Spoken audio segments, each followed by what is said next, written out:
9:49 minutos de la mañana y es un placer recibir aquí en Arriba Gente a la doctora Loreley García, que es integrante del Comité de Adolescencia de la Sociedad Uruguaya de Pediatría. Bienvenida, doctora. Muchas gracias por la invitación. Bueno, muy bien. Estamos hablando desde el comienzo del programa que hoy vamos a tratar un tema que, si yo tiro como título que hay niños que prueban ya a los 9 años el alcohol, muchos de los televidentes que nos están mirando, obviamente sabiendo de lo tremendo que es, del daño que produce y todo lo demás, de repente lo intuíamos, lo sabíamos, suponemos que es así. Que los padres lo sepan ya es un dato que parece demasiado fuerte.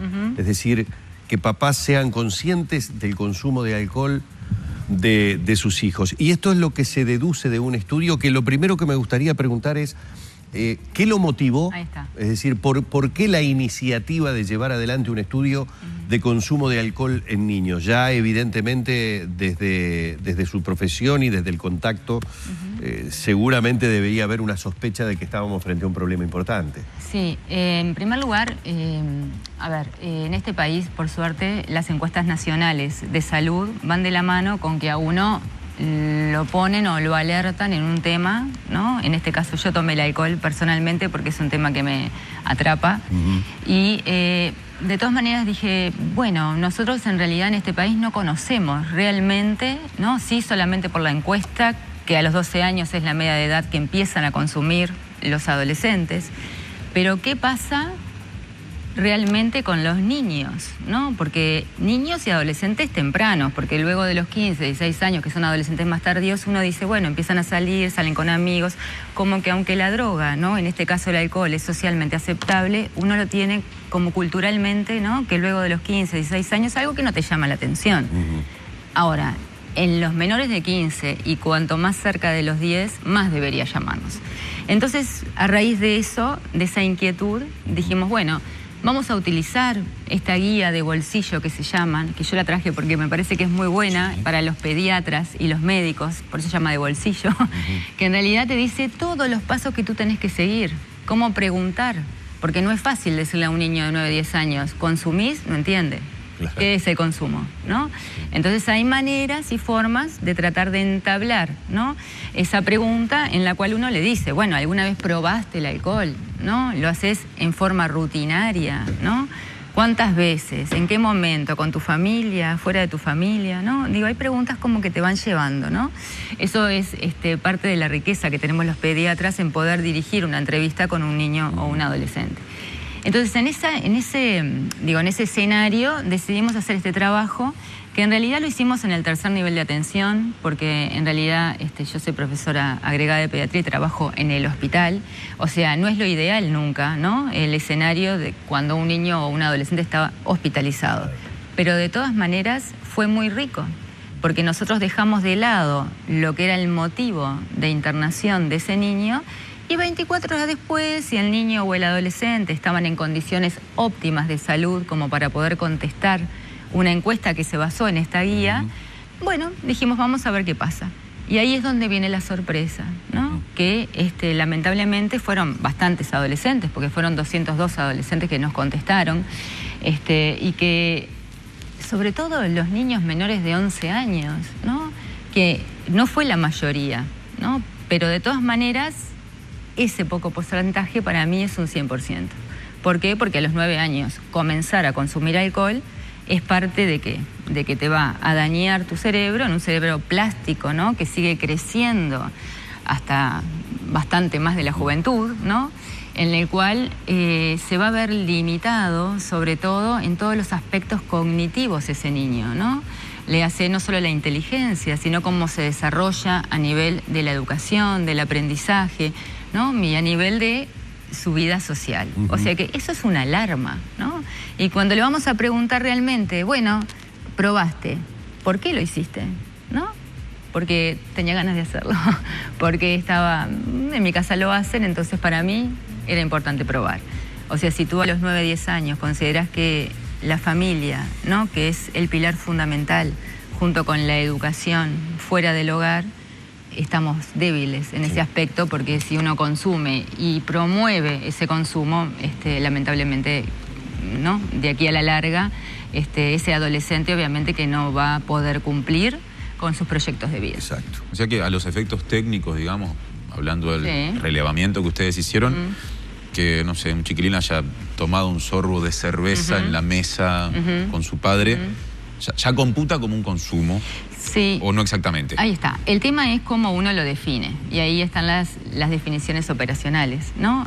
¿A qué llamamos consumo? ¿No? El consumo puede ser o experimental, eso significa que yo experimento, pruebo, ¿no? Pero igual consumí, ¿no?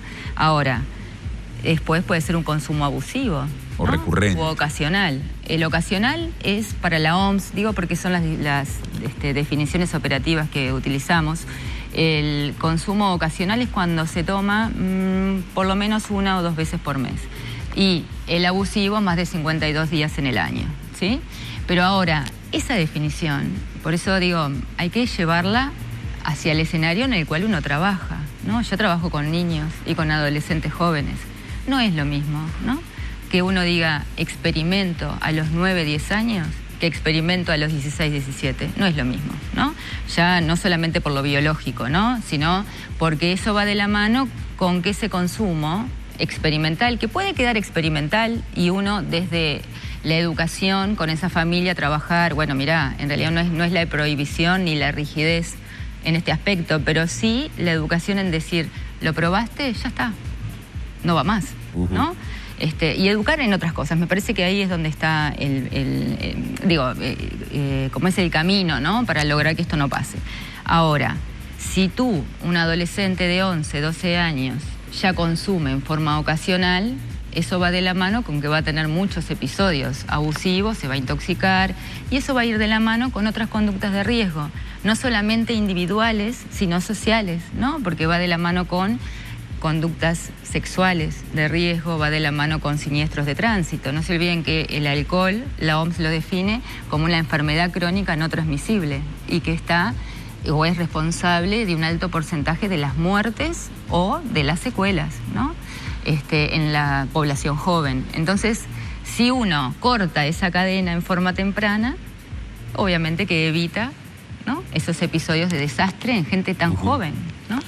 Doctora, básicamente en los casos son todos preocupantes, pero sin ningún tipo de dudas, establecer, me parece muy claro lo que dijo, que haya consumo de alcohol en niños, cuanto más cercano o por debajo de los 10 años, a uno más le impacta la situación. Fundamentalmente tomando en cuenta que esto puede ser bajo la anuencia o por lo menos hasta motivado por el si querés probar, que lo puede hacer la propia familia. A ver, culturalmente un acto o una situación que uno recuerda a lo largo de toda su vida, que lo ha visto, pero debo decirle, a partir de adolescentes de 17, 16...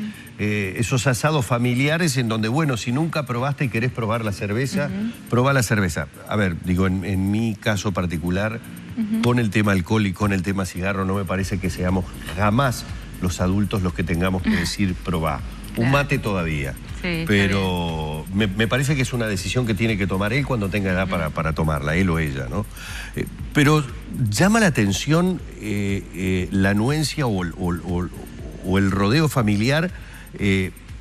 ¿Cómo confiesa, está mal utilizado el término, cómo termina diciendo ese niño que es bajo el consentimiento de los padres o de adultos? Es decir, ¿lo dice como una forma de justificación de probé pero tenía o como parte del... ahí está. La naturalización. De la naturalización. O sea, esto es parte de nuestra cultura, ¿no? Porque la droga, lamentablemente el alcohol, que es la droga más consumida, es socialmente aceptada. Ese es el tema, ¿no? Está bien visto si uno se reúne con amigos, con familia, tomar alcohol, porque, bueno, parece que sin eso es como que no hay una reunión, ¿no? Es un tema bien cultural, me parece. Sí. Y la verdad que desde el rol que me toca a mí cumplir en esto, ¿no?, que yo soy pediatra, sinceramente desde etapas más precoces, porque si uno quiere hacer prevención no lo puede hacer a los 9 años, ¿no? Lo tiene que hacer desde que el niño logre entender cómo definimos una droga y qué causa en su organismo. Entonces, desde el vamos, uno trata en la consulta, ¿no?, anual, luego de los 5 o 6 años, en que él se vaya familiarizando con que la droga no debe ser consumida. Que el alcohol, aunque lo hagan en tu familia, tú sos el vector que puede transmitir en tu familia, ¿no? No fumes, como el cigarro es algo que ha cambiado, ¿no? Las políticas de salud también, las propagandas, yo creo que hay muchas cosas que influyen. Todo lo ambiental va de la mano con que vos digas actualmente el fumar hace daño. ¿Qué pasa con el alcohol? ¿No? No es solo la familia, no es solo la educación a nivel, digo, primaria, secundaria, no es solo el pediatra, no es solo el médico. Y también me parece que el ambiente va de la mano con que si tú tomas alcohol, te reís, disfrutás, te divertís, y nadie piensa que el alcohol es una droga que lo que provoca a nivel del cerebro es una depresión, no es excitación, ¿no?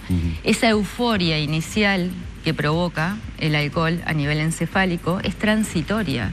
Y a medida que uno va consumiendo y dependiendo de otras variables, ¿no?, de la absorción, de si uno tiene el estómago vacío, lleno, yo qué sé, otras cosas que no vienen al caso, pero que sí son sumado al individuo y a la biología del individuo, lo que te va a llevar a que en un rato estés más dormido y a otro no le pase nada, ¿no? Y lo mismo va a ser si es agudo o es crónico. O sea, hay muchas variables. Pero lo que sí es claro es que nadie puede decir que el alcohol no provoca un daño a nivel del cerebro. Y cuanto más precoz, peor es.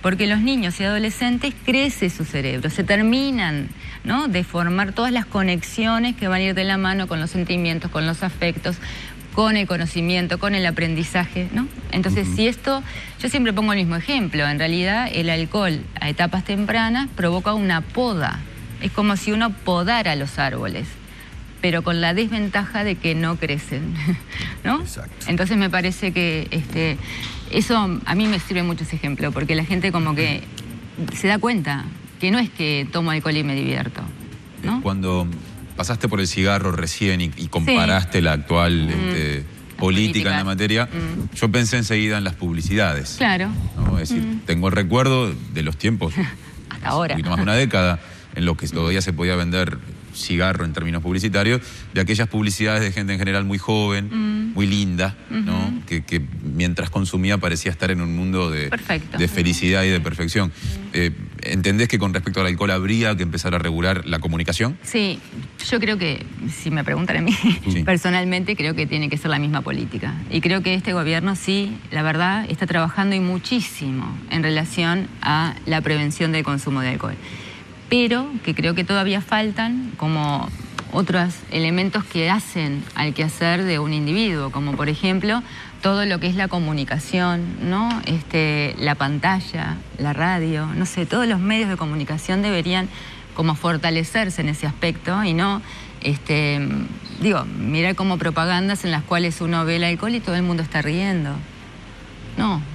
Mostrar el alcohol y mostrar realmente lo que provoca, ¿no? Porque lo que una pasa en las cajas de cigarros ahora. Exactamente. Digo, me parece que a la larga vamos a terminar así, ¿no? Yo lo que sí quiero es fortalecer que desde la Facultad de Medicina, que es el cargo que yo ocupo, y desde el Ministerio de Salud Pública se están haciendo cada vez más programas de prevención y promoción de salud en este aspecto. ¿Está bien? O sea, que tratamos de no llegar al daño, ¿no?, que provoca el alcohol, sino trabajarlo desde lo más precoz posible, desde la consulta en salud, ¿no? Porque para hacer prevención uno tiene que estar con un individuo que viene al control, ¿no? No podemos hacer prevención en un individuo que está enfermo, ¿no? Ahí trabajaremos desde otro aspecto.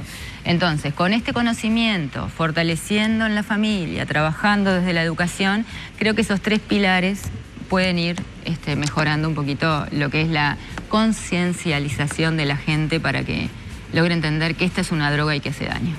Vamos a agradecerle una vez más a la doctora Loreley García, que es integrante del Comité de Adolescencia de la Sociedad Uruguaya de Pediatría, estos minutos en los que hemos charlado, bueno, a propósito de los datos que se han conocido sobre esta encuesta, sobre más de 200, ¿verdad? Sí. Más de 200 ¿no? casos en niños y adolescentes sobre el consumo Ahí ya iba a cometer un error. Consumo problemático del alcohol, iba a decir, porque es un... Sí, está bien, abusivo. No, claro, pero es una terminología muy de los medios de comunicación. El consumo del alcohol siempre es un problema. Gracias, doctora. No, por favor, muy amable. gracias por la Cerramos por aquí el encuentro con la doctora Loreley García.